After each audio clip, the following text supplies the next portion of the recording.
Every day of your life, you're drinking dinosaur pee. A Korean spa was ordered to remove the biological women-only policy, and 4 children survive for 40 days in the Amazon following a plane crash. These are the weird stories for Tuesday on Weird AF News, the only daily weird news podcast hosted by a comedian inside a closet. Yeah. Every day, we're drinking dinosaur pee. The average American drinks 4 cups of water every day, according to the U.S. Department of Agriculture.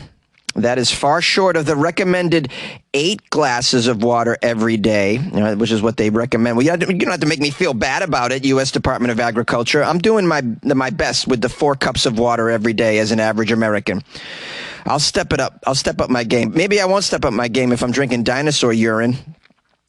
Now, if you're drinking 8 glasses of water every day, that's the equivalent to around 4 cups of dinosaur pee, they say. I don't know where they're getting these stats.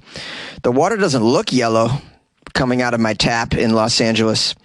It smells funny, though. It doesn't smell like pee, but, I put it through a filter, my Berkey filter. I think my Berkey filter covers dinosaur urine. I'll have to look that up, though. It says whether it is tap, filtered, bottled, sparkling, or sourced from the Himalayan glaciers and sparkled with some gold dust, you are just actually drinking the liquid wastes of ancient beasts. That's according to Science.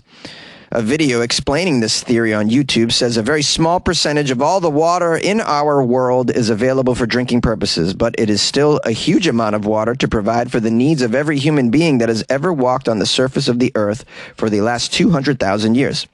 Every year, around 120,000 cubic miles of water, which is the equivalent of 42 superior lakes, falls down on Earth and constantly flows through our rivers, lakes, ground reservoirs, and everywhere else it passes through, including inside the guts of people and animals that drink it.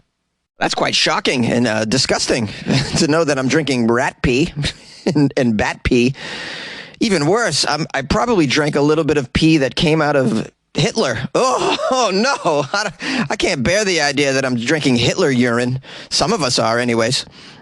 It says here, what do the dinosaurs have to do with all of this? Unlike humans who have been on Earth for only a tiny fraction of the 186 million years that dinosaurs ruled this planet, the beasts were here far longer than we have ever been. In that long span of time, it's very likely that the dinosaurs have drunk all the water available back then, and all the water available now is simply water that has passed through a dinosaur's kidneys and made its way through the never-ending water cycle. We have a quote from one of these nerds in the story. Well, humans consume a whole lot of water, guys. But our species hasn't had the numbers or time to process a large portion of the Earth's water. Dinosaurs, on the other hand, had a long time to drink that water. The Mesozoic era, which is the reign of the dinosaurs, lasted for 186 million years. That gave them time to drink all the water. So while most molecules in your 8-ounce glass have never been drunk by another human being, almost every single molecule has been drunk in the past by a dinosaur of some sort. There's also an author in this story. Charles Fisherman wrote The Big Thirst, The Secret Life and Turbulent Future of Water. Charles says water molecules are extremely resilient, and it's likely that all water molecules present now on Earth were the same water molecules available for billions and billions of years. All the water on Earth has been through a dinosaur kidney. Every bottle of Evian you drink is actually Tyrannosaurus rex pee. All the water on Earth has been here for 4.5 billion years. It's all toilet to tap at some level. This guy seems really thrilled that we're all drinking brontosaurus pee. I might not be because I have a Berkey water filter. This isn't sponsored by Berkey, but I just love Berkey. I'm going to their website here to find out if the filter takes out the Tyrannosaurus rex pee. I believe it handles chlorine. It says it takes out a lot of waterborne contaminants. Doesn't say anything about dinosaur pee. I need to call Berkey and find out. I might have to get like a special filtration add-on, to cover the dinosaur urine and the Hitler urine. Oh, I forgot to say, it's the sound of urine. I mean science. A Korean spa is ordered to remove the biological women-only policy. A Korean spa located in Washington state that had nudity in some areas of the spa was forced to remove its biological women-only policy by a Seattle court earlier this week. Olympus Spa has branches in Linwood and Tacoma, Washington. They were hit with a discrimination complaint by a transgender woman after the business refused her membership application. The basis for the denial of her application was that she has not undergone gender reassignment surgery. So it sounds to me like she might have some man parts still. The spa, which features the experience of Korea's traditional sex-segregated bathhouses, which are called jimajilabang. Jimajil. All right, I'm going to try one more time. Jimajilabang. That means sex-segregated bathhouses, in case you're wondering. They responded by maintaining their women-only policy. In a statement, the owner, Myun Woon Lee, and President Sun Lee said they are, quote, unwilling to remake the jimmery,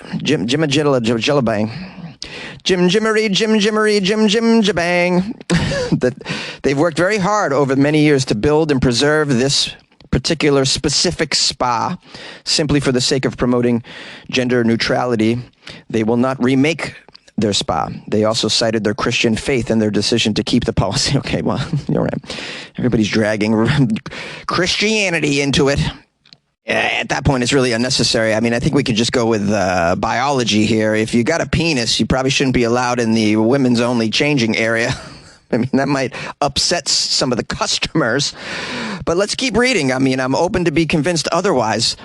Now, the Seattle court ruled against the spa, saying this was discrimination. In a settlement agreement to avoid prosecution, the commission ordered the spa to remove the term biological women from its website. The business was also forced to make staff members attend an inclusivity training as well. Saying here that this Olympus Spa is the third Korean spa in the last 2 years to come under fire over actions against trans customers. In 2021, Los Angeles-based We Spa went viral after a female customer filmed her confrontation with staff over a pre-op trans guest who had been allegedly exposing her penis in front of women and girls. That turned out to be registered sex offender Darren Aji Maraja, who was arrested. All right, so this person was just legitimately trying to cause an uproar in the spa. Earlier this year, trans customer Alexander Gobert sued King Spa in New Jersey for allegedly denying her access to the women's section as well. Wow, this is a very tricky situation. It's confusing. There's a lot to unpack here. It's a nightmare. On the one hand, I'm confused by, I thought a private business could set their own rules and regulations. Apparently that's not true in the U.S. Also, I think to accuse these establishments of trans person discrimination is a little off the mark. I think what they're trying to just do here is set up an environment where there's no dong and balls. They don't want a dong and balls in the ladies' shower. They don't want dong and balls in the ladies' only spa. They don't want dong and balls in the hot tub.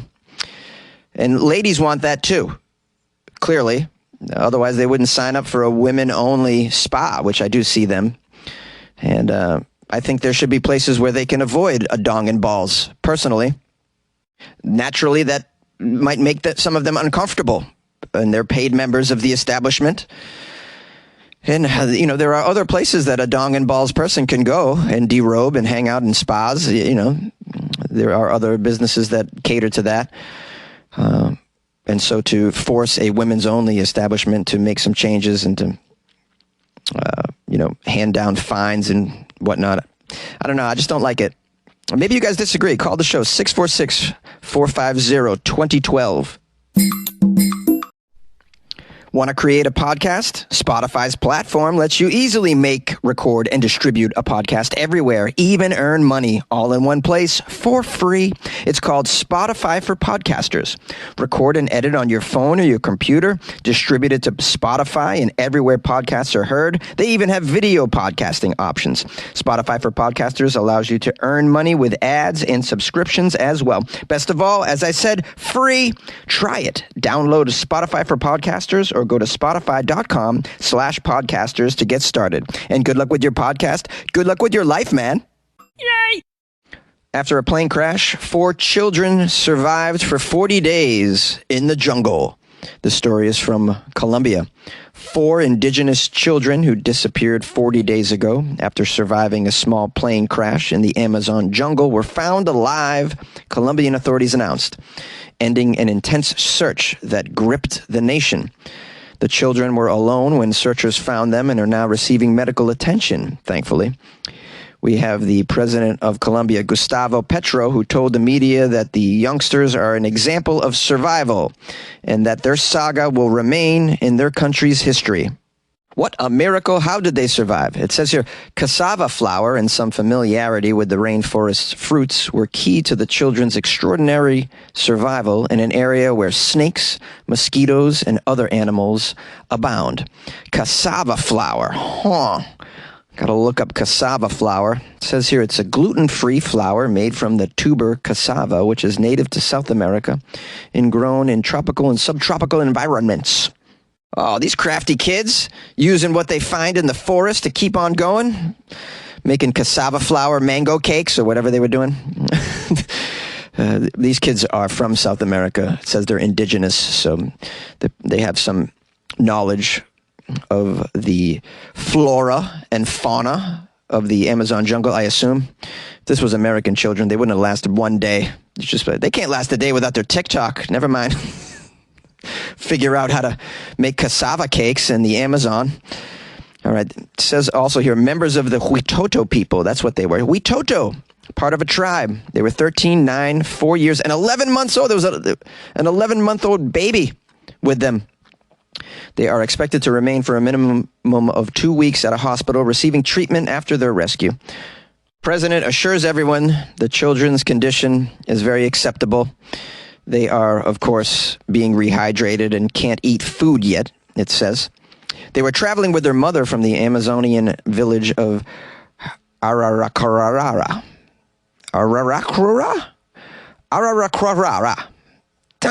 Man, I can never get these right. It's an Amazon village, okay? That's what it is. It says here, the Cessna single-engine propeller plane was carrying 3 adults and the 4 children when the pilot declared an emergency due to engine failure. The small aircraft fell off the radar a short time later, and a search for survivors began. Following the crash, it says they took out a farina, and with that, they survived. Farina is the cassava flour that people eat in the Amazon region. After the farina ran out, they began to eat seeds. Timing was in the children's favor.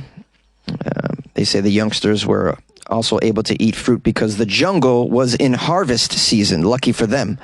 Now, the Army general who was in charge of the rescue efforts said that the children were found 5 kilometers, about 3 miles away from the crash site, in a small forest clearing. He said the rescue teams had passed within 20 to 50 meters of where the children were found on a couple of occasions, but had missed them because the rainforest in that area is very, very dense. There's a video showing the helicopter using lines to pull the youngsters up out of the forest canopy.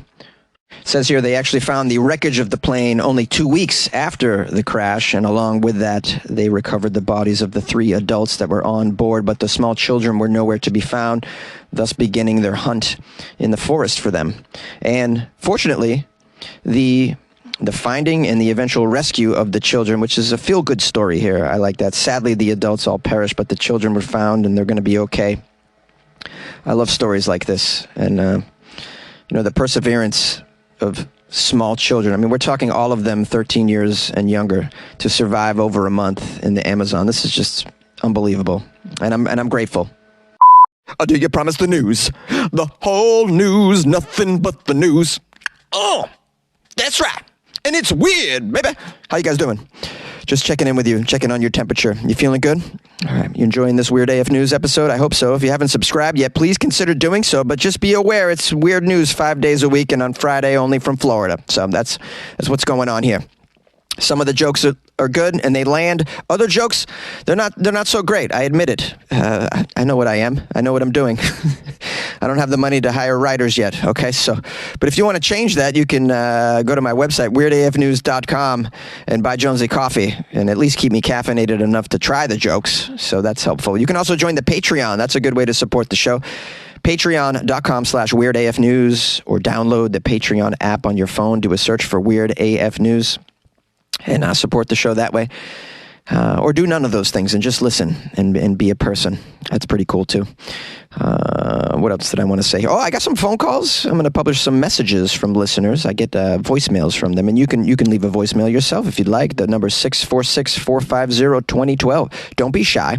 If you'd like to email me, it's funnyjones@gmail.com. You can follow me on the Instagram at funnyjones. That's right, and you can send me DMs if you'd like. If you come across a funny, weird news article, you want to send it to me, no problem. Send it on over. I also post my upcoming stand-up comedy gigs on my Instagram. On Thursday evening, I'll be at the Improv in Hollywood. If you'd like to go to that, I'll put the details on my Instagram at funnyjones. All right, I'll keep it brief because I'm gonna publish some phone calls after this. Okay, bye-bye. Hi, Jonesy. This is Hannah. I'm really sorry about all the messages. I was watching the documentary and I heard that, it's possible that Natalia could be a child and that the family went to court to give her a new birth year of 1989 so that they wouldn't have to take care of her. And I heard that they put her in an apartment by herself on the second floor in a really high crime area, and she couldn't climb up to the second floor to get to her apartment, and they would give her groceries every 2 months. But then when CPS was called, they started giving her groceries more often, and her father would interrogate her about this box of donuts and who gave her the donuts and when and where the donuts came from. And so, yeah, there's she could be a child. She was probably not a child. Nobody really knows.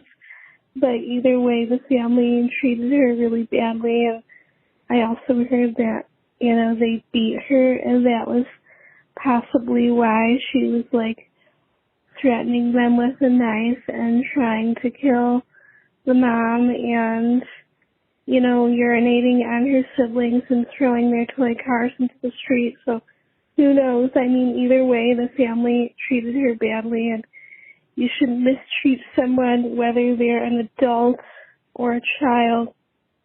But yes, that is what I heard. And that is just really depressing, so I'm not gonna sign off with, the usual goodbye that people end with. So, goodbye.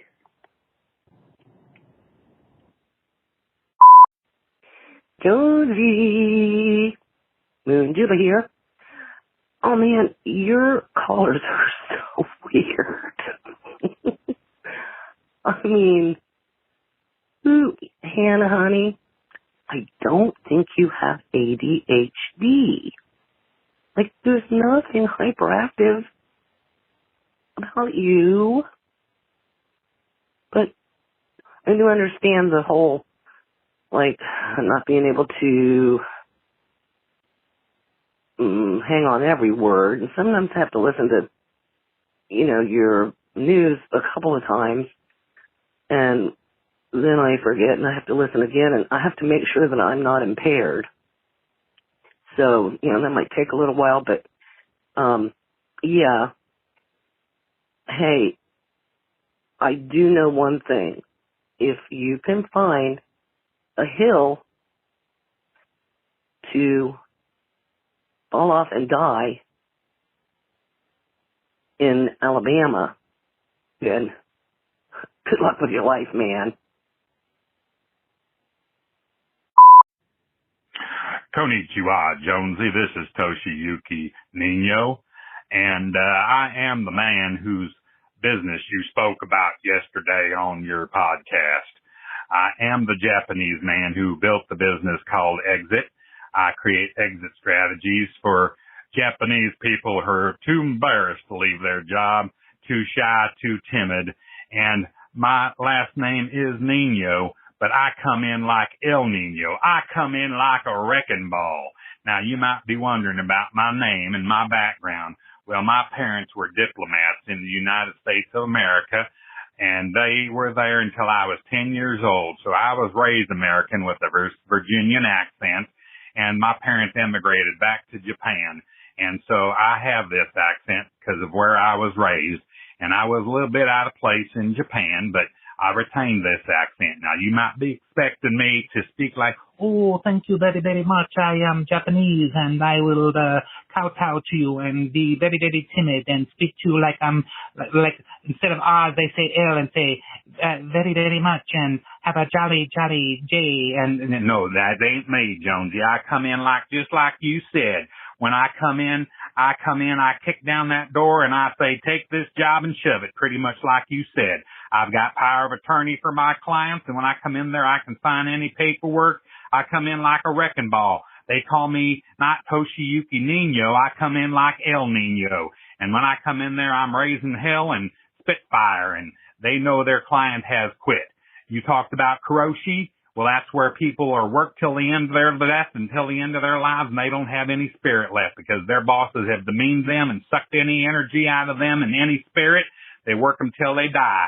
And that ain't going to be my clients, Jonesy. Kuroshi, well, that's because they've corrosed any spirit out of them, and they don't have any life energy or the power or the will to speak up, stand up for themselves. These people are cockroaches by the time that they are at the end of their life, and that just ain't right, Jonesy. So I come in there and I provide an exit strategy for them to get out and live their lives and go about their business and leave their job if they want to.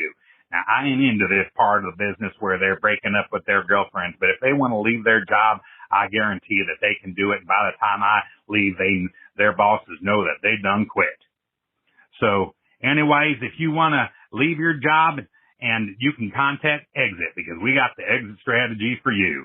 So I would just say to you, Jonesy, good luck with your life, man, because I give a good life to these Japanese men who are too pussy to do it on their own. I provide an exit strategy for them, and when these bosses leave, I leave, they know that they done been quit. So take it easy, man. Good luck with